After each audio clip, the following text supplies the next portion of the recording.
Hello everyone, my name is Vinicius. I'm an assistant professor at the Department of Computer Science in the Memorial University of Newfoundland, and today I will present our paper entitled Classification of Textures using a tactile-enabled finger in dynamic exploration tasks. Artificial tactile sensing it's involving several tasks in robotics, in manipulation, response, and we are interested in exploration. So surface, friction, hardness, those properties, we are interested in those for the task that we're gonna describe here. So the motivation here is that even if the robot has a global information about the environment and the task, tactile sensors can provide a really good local information, better accuracy. And we're also interested in the multimodal aspect of it. So is it possible that we provide more information using multimodal tactile sensing? There is static and dynamic exploration, so we're interested in see that dynamic exploration aspect of it. And it's really interesting that we need some experimental trials, so we developed this setup to perform this exploration that we want, so we can evaluate the use of that sensor. So the goals of this paper would be recognize tactile textures in dynamic exploration tasks. This work also investigates the different exploratory velocities on tactile data and the classification accuracies in four machine learning methods. So this is the multimodal tactile sensing. It's a bio-inspired. It's inspired by the shape and the structure of the human skin. Has a round tip, so it's a more efficient design for 2D exploration. That's the target of this paper. There's data from a 9 degree of freedom magnetic angular rate and gravity MARG sensor. It has also a deep pressure sensor data.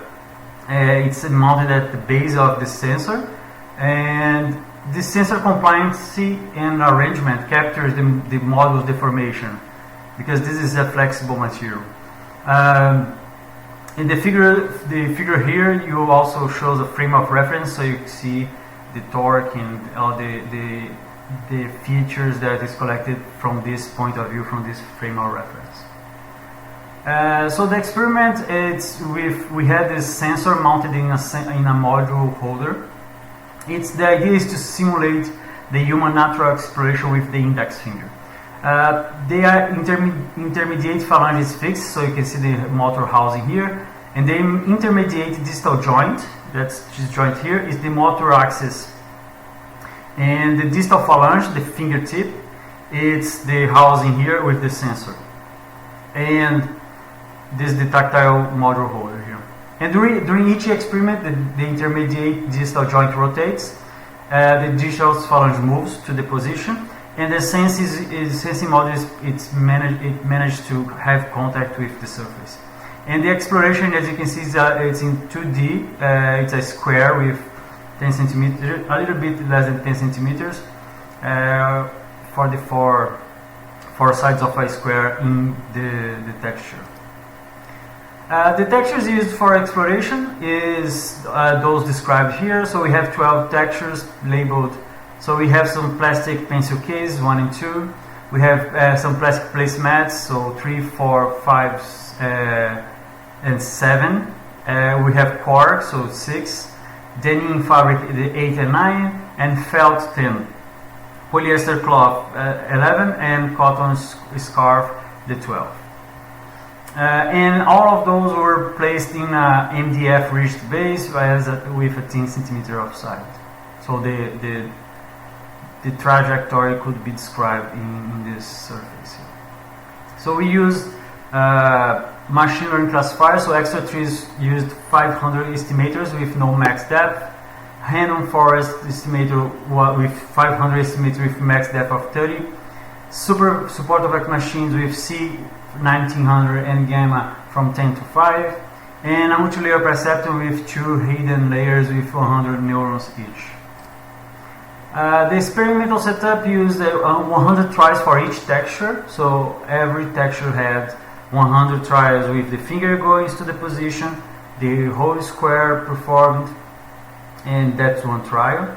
So 70% of the samples were used to train the classifiers, 30% of the samples were used for testing. A XY recorder was used to guide the textures in 2 dimensions, and 3 velocities were used, 30, 35, and 40 millimeters per second. A total of 3,600 samples were recorded. And here is a summary of the findings. So we have really good results with an average of 99% in some of the models, and we're gonna explore a little bit more that. So this is the average accuracy using the different velocities. So we have some.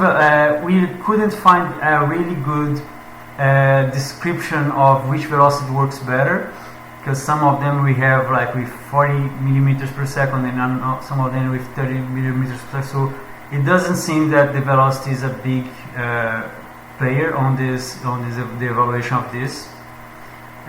So most accurate classifier was the support of X machines for velocities of 30 and 35 millimeters per second with 99.1 and 99.3 accuracy.